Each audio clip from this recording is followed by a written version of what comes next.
তো তোমাদের এই অঙ্কটা আমি করেছিলাম হলো ভাগ পদ্ধতিতে ক্ষুদ্রতম সংখ্যা নির্ণয়। প্রথমে নিয়ম হচ্ছে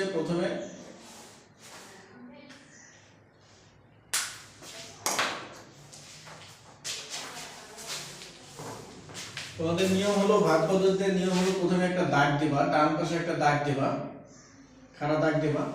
দেওয়ার পরে প্রথমে এই সংখ্যাটিকে জোড়া জোড়া করে নিবা। সংখ্যাটিকে কি করে নিবা? জোড়া জোড়া করে নিবা। জোড়া জোড়া করে নেওয়ার পরে প্রথম জোড়াকে এমন সংখ্যা দ্বারা বর্গ করবা যাতে ওই সংখ্যাকে বর্গ করলে হয় 86 মিলে যাবে অথবা 86 কম হবে, 86 বেশি নেওয়া যাবে না। তো আমরা যদি হচ্ছে 8 দেই, 8 8 হচ্ছে 64, 8 না। যদি 9 দেই তাহলে 9 9 81, তাহলে 86 কম। দাগ দিলাম, দেওয়ার পরে 6 থেকে 1 বাদ দিলে কত থাকে? 5। তারপরে কি করব? এর বাম পাশে আরেকটা দাগ দিব। দেওয়ার পরে এখানে যে সংখ্যাটা থাকবে এর সাথে 2 গুণ করতে হবে। কি গুণ করতে হবে? 2 গুণ করতে হবে। ঠিক আছে, তাহলে 2 গুণ করব, 9 2 গুণে 18। তারপরে পরের জোড়াটা নামিয়ে নিতে হবে। পরের জোড়াটা নামিয়ে নিলাম। নেওয়ার পরে এখন এখানে যে 18 আছে, তো এই 18 পরে এমন একটা সংখ্যা নিতে হবে, 18 পরে এমন একটা সংখ্যা নিব আমরা যে সংখ্যাটিকে পুরোটাকে যে সংখ্যা দিয়ে পুরোটাকে গুণ করলে হয় এটা মিলে যাবে অথবা এর থেকে ছোট হবে। তো এই যদি আমরা নেই হচ্ছে 18, যদি 2 নেই তাহলে কি করব? 2 দ্বারা গুণ করব। যদি হচ্ছে 18 তারপরে যদি 3 নেই তাহলে 3 দ্বারা গুণ করব। 3 দ্বারা গুণ করলে কত আসে? 3 3 9, হাতে হলো হচ্ছে 9, 3 8 24, হাতে 2, 3 8 3, 6, সরি হ্যাঁ 6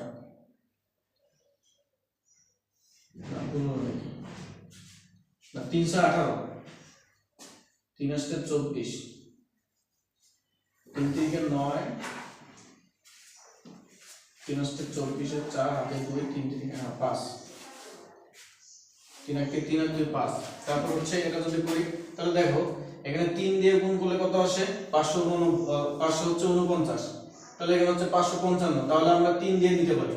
এখানে যদি 3 নেই তাহলে এখানে হচ্ছে 549, 3 নিচে এখানে, তাহলে এই 3টা কোথায় নিতে হবে? এই 3টা নিতে হবে এখানে, নিয়ে নিলাম 3। এখন এর কত অবশিষ্ট থাকে? 15 থেকে 9 বাদ দিলে হচ্ছে 6 থেকে, হাতে হলো 1, 4 1 5, 5 5 মিলে গেল 0, তারপর আর নাই। ঠিক আছে, তো দেখো তোমরা অনেকেই কিন্তু এইভাবে করছো, করার পরে শুধু লিখে দিছো যে অবশিষ্ট 6, তারপরে লিখছো হলো নির্ণয় ক্ষুদ্রতম সংখ্যা। এভাবে লিখলে কিন্তু হবে না। বাংলা লেখাটা পুরোটাই লিখতে হবে। লিখতে হবে হলো যে ভাগ পদ্ধতিতে বর্গমূল করে 6 অবশিষ্ট থাকে। 6 অবশিষ্ট থাকে। তো প্রদত্ত সংখ্যা মানে এইটা, প্রদত্ত সংখ্যা থেকে 6 বিয়োগ করলে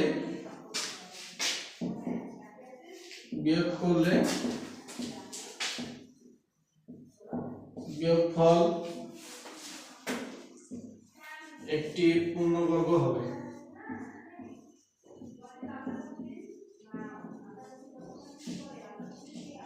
পূর্ণবর্গ সংখ্যা হবে। তাহলে হচ্ছে এখানে লিখতে হলো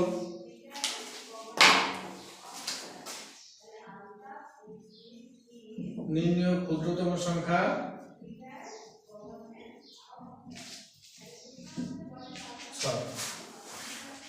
নির্ণয় ক্ষুদ্রতম সংখ্যা 6, এইভাবে লিখতে হবে। যদি বাংলা লেখাটা না লিখো তাহলে 1 মার্ক পাবা না, যার কারণে সোহানা তোমাকে আমি 1 মার্ক দেইনি। ঠিক আছে, তারপরে হচ্ছে আর কাকে জন্য 1 মার্ক দেইনি, হয়তো বা তাসনিমকে দেইনি, মুছে দিলাম। এর পরের সংখ্যা, এর পরেরটাতে আসো।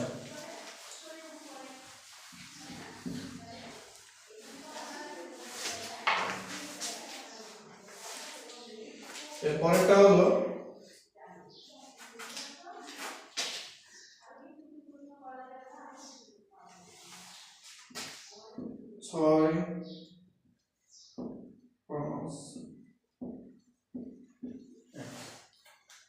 তো এর সাথে কোন ক্ষুদ্রতম সংখ্যা যোগ করলে যোগফল একটি পূর্ণবর্গ সংখ্যা হবে, ঠিক আছে? এটার সঙ্গে কত যোগ করলে যোগফল একটি পূর্ণবর্গ সংখ্যা হবে? দেখো, আমার খারাপ লাগে কখন, যখন তোমাদের এই অঙ্কগুলো আমি সব করাইছি, তোমাদের এই উদাহরণগুলো সব করানো হয়েছে, হওয়ার পরে তারপরেও তোমরা এগুলো করতে পারো না, এই জন্য বিষয়টা একদম খারাপ, তোমরা করতে পারোনি। তো এই সংখ্যাটার সাথে কত যোগ করলে যোগফল একটি পূর্ণবর্গ সংখ্যা হবে, এর জন্য কি করব, ওই আবার আগের পদ্ধতিতে, ভাগ পদ্ধতিতে এটা কাটা দাগ দিলাম, দেওয়ার পরে হচ্ছে জোড়া জোড়া করে নিলাম, জোড়া জোড়া করে নেওয়ার পরে প্রথম জোড়াটাকে এমন কোনো সংখ্যা দ্বারা গুণ করব যাতে এটা মিলে যায় অথবা এর থেকে ছোট হয়। তাহলে যদি আমরা এখানে 8 নেই, 8 নিলে 8 এর 64 নেমে আসতেছে হচ্ছে 1, তারপরে পরের জোড়াটা নামাই নিলাম, নেওয়ার পরে এখানে একটা দাগ দিলাম, 8 এর ডবল, 8 এর সঙ্গে 2 গুণ করলাম, তাহলে 8 দুগুণে হচ্ছে 16। তাহলে এখানে এমন একটু স্পেস রাখা লাগবে যাতে আমি একটা সংখ্যা নেই, ওই সংখ্যা দ্বারা এক গুণ করলে গুণফল একটি কি আসে, হয় এর ছোট হবে অথবা এর থেকে বড় হবে। তো এখানে যদি আমরা হচ্ছে 1 নেই, তাহলে কত আসে, 161 আসে, এটা হচ্ছে 112, তাহলে 1 নেওয়া যাবে না, অবশ্যই 1 নেওয়া যাবে না। এজন্য কি করব, পরের জোড়াটা নামাই নিব, পরের জোড়াটা যদি নামাই নেই, পরের জোড়াটা নামাই নিলে এখানে একটা শূন্য দিতে হবে, শূন্য দিয়ে এখানেও একটা শূন্য দিতে হবে, এখানে শূন্য দিলে এখানেও শূন্য দিতে হবে, এখানে যা লিখবো তাই। শূন্য দেওয়ার পরে এখন এই পুরোটাকে এমন একটা সংখ্যা দ্বারা গুণ করতে হবে যে সংখ্যা দিয়ে পুরোটাকে গুণ করলে হয় এটা মিলে যাবে অথবা এর থেকে ছোট হবে। যদি আমরা 1602 নেই তাহলে 2 দিয়ে গুণ করতে হবে, যদি আমরা হচ্ছে 1603 নেই তাহলে 3 দিয়ে গুণ করতে হবে, যদি আমরা 1604 নেই তাহলে হচ্ছে 4 দিয়ে গুণ করতে হবে, যদি 1605 নেই তাহলে 5 দিয়ে গুণ করতে হবে, যদি 1606 নেই তাহলে 6 দিয়ে গুণ করতে হবে। তোমাদের এই 6 দিয়ে মিলা যায়, এগুলো দিয়ে তোমরা করবা, করে দেখবা যে কি আসে। আমি এগুলো করলাম না, না করে শুধুমাত্র 6 দিয়ে করলাম, কারণ আমি জানি 6 দিয়ে আসবে। 6 দিয়ে গুণ করলে কত আসে, 6 দিয়ে যদি গুণ করি তাহলে আসবে হলো হচ্ছে 6 6 36 এর 6 হাতে হচ্ছে 3, তারপর 6 6 36 হাতে হলো 3, 6 কে 6 3 9, তাহলে হচ্ছে 6 3 6 9। তাহলে এখানে কত দিলাম আমরা, 6 দিয়ে গুণ করলাম, তাহলে এখানে হচ্ছে 6। 11 থেকে 6 বাদ দিলে হচ্ছে 5, হাতে হলো 1, 3 এর 4, 10 থেকে 4 বাদ দিলে 6, হাতে হলো 1, 6 এর 7, 12 থেকে 7 বাদ দিলে কত থাকে, 12 থেকে 7 বাদ দিলে হলো 5, হাতে 1, 9 এর 10 এর 11। তাহলে এখানে কি থাকলো, অবশিষ্ট কত থাকলো, অবশিষ্ট থাকলো হচ্ছে 1565। আমাদের শুধুমাত্র এটা লিখে দিলেই হবে না, লিখতে হবে যে ভাগ পদ্ধতিতে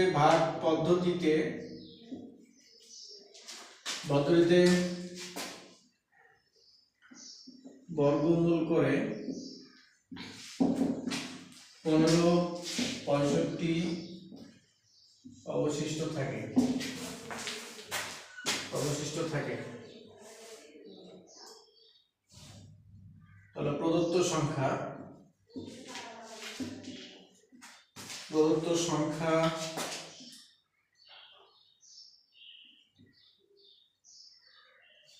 সংখ্যাকে ক্ষুদ্রতম সংখ্যা দ্বারা যোগ করলে যোগফল একটি পূর্ণবর্গ সংখ্যা হবে।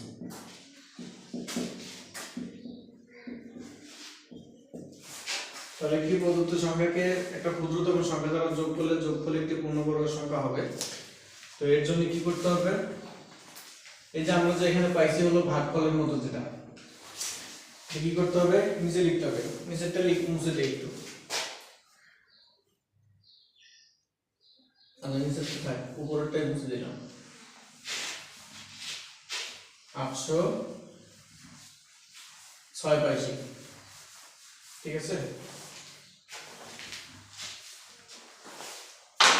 806 এর সাথে কি করবো, একটা ক্ষুদ্রতম সংখ্যা 806 এর সাথে ক্ষুদ্রতম সংখ্যা, সবচেয়ে ক্ষুদ্রতম সংখ্যা হচ্ছে 1 যোগ করলাম, তাহলে হলো 807। তাহলে 807 এর বর্গ 807 গুণন হচ্ছে 807, ঠিক আছে। গুণ করলে যেটা আসবে, গুণ করলে কত আসে,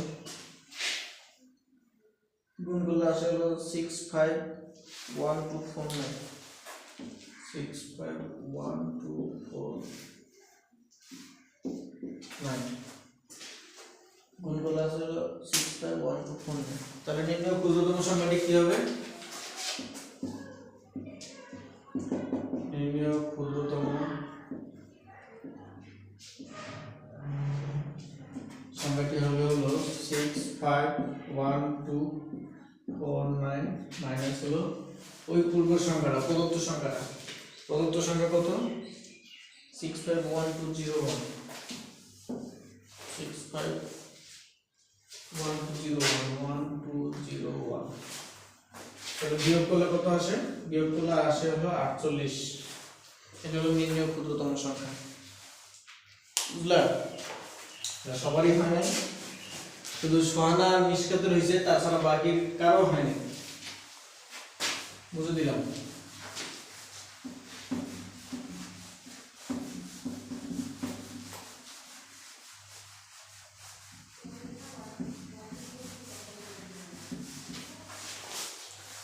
তারপরে দেখো 3 নম্বর অঙ্কটা ছিল হচ্ছে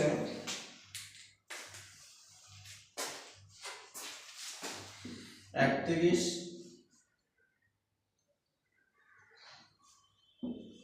36।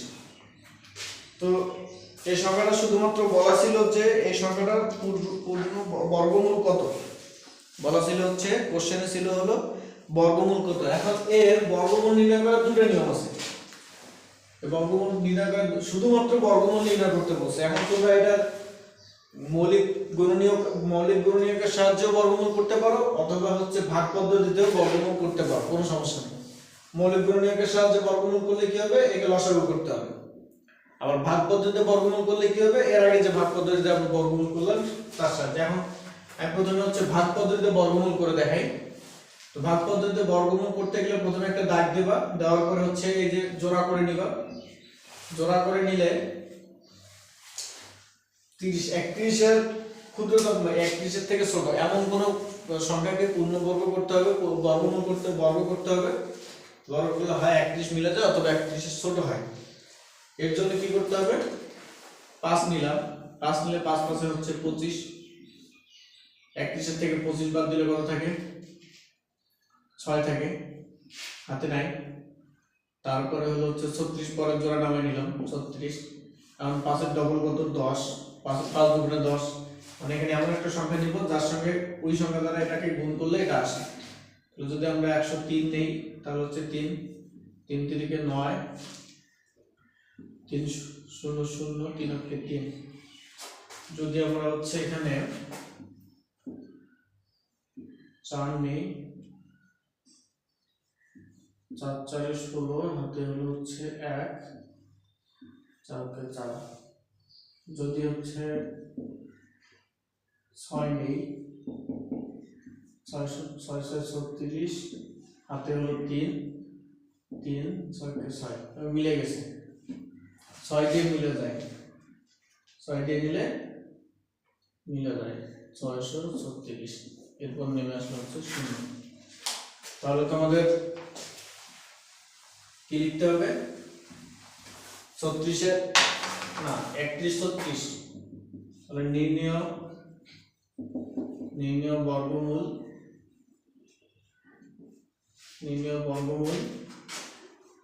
রুট ওভার হচ্ছে 31 36, এরপর কত আসবে 56। এটা হলো তোমাদের आंसर। এভাবে লিখতে হবে, এটা একটা পদ্ধতি, এটা একভাবে করতে পারো, সমস্যা নেই, এভাবে করলেও সমস্যা নেই। এরপরে মৌলিক গুণনীয়কের সাহায্যে কি মৌলিক গুণনীয়কের সাহায্যে হচ্ছে, যদি মৌলিক গুণনীয়কের সাহায্যে কেউ করো তাহলে কি করতে হবে, লসাগু করতে হবে। লসাগুর নিয়ম কি, প্রথমে এভাবে দাগ দিবা, দেওয়ার পরে পরে শেষের এক ডিজিট মানে একক অঙ্কটা দেখবা যে হচ্ছে জোড় নাকি বিজোড়। যদি জোড় হয় তাহলে 2 দিয়ে শুরু করতে হবে, যদি জোড় হয় তাহলে আমরা 2 দিয়ে শুরু করলাম। প্রথমে 2 দিয়ে শুরু করলে 31 36 কে ভাগ করলে কত আসে,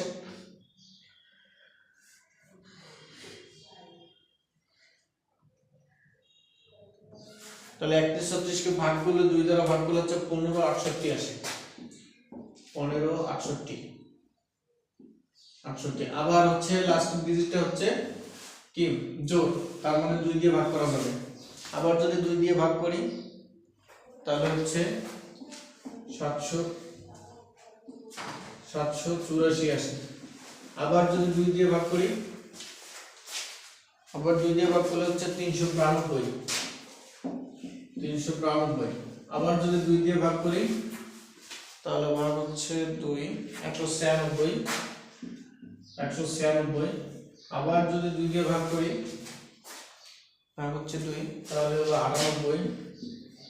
আবার যদি 2 দিয়ে ভাগ করি ভাগ 2 তাহলে হচ্ছে 49 4 9 49। এখন 7, এই 49 কে কি দ্বারা ভাগ করতে হয়, 7 দ্বারা ভাগ করা হয়, 7 সাথে 49। তাহলে আমরা এখন জোড়াটা পাইলাম। তাহলে হচ্ছে কি লিখবো, নির্ণেয় বর্গমূল লিখবো হলো, বর্গমূল লিখলাম, লিখে এখানে জায়গাটা না এদিকে নিচে লিখলাম, 1টা 2 2টা 2 3টা 4টা 5টা, 1টা 2টা 3টা 4টা 5টা 6টা, 6টা গুণন হলো 7 গুণন 7। তাহলে জোড়া জোড়া করে নাও, জোড়া জোড়া করে নিলে কি থাকে, এটা থেকে একটা নিবা 2, এটা থেকে একটা নিলা 2, এটা থেকে একটা নিলা 2, এটা থেকে একটা নাও 7। কত আসলো, 2 দুগুণে 4, 4 দুগুণে 8, 27 তে 56। এটা হলো তোমাদের নির্ণয় বর্গমূল, এভাবে লিখবা। কিন্তু খুবই দুঃখজনক আর হতাশাজনক যে শুধুমাত্র মিশকাত আর সোহানা সমগ্র পাইছে। সোহানা শুধুমাত্র ওই বাংলা লেখাটার জন্য একটা মার্ক দেয়নি আমি, ওটা তাসনিমেরও মনে হয় দেয়নি। দুঃখজনক হলে আমি এত কষ্ট করে তোমাদের অঙ্কগুলো বোঝাইলাম, বোঝানোর পরেও তোমরা করতে পারো নি। এই জন্য তোমরা বাসায় এগুলো অঙ্ক করবা, তোমাদের করা উচিত। ঠিক আছে, তো ঠিক আছে, আল্লাহ হাফেজ। তোমরা বাসায় প্র্যাকটিস করিও।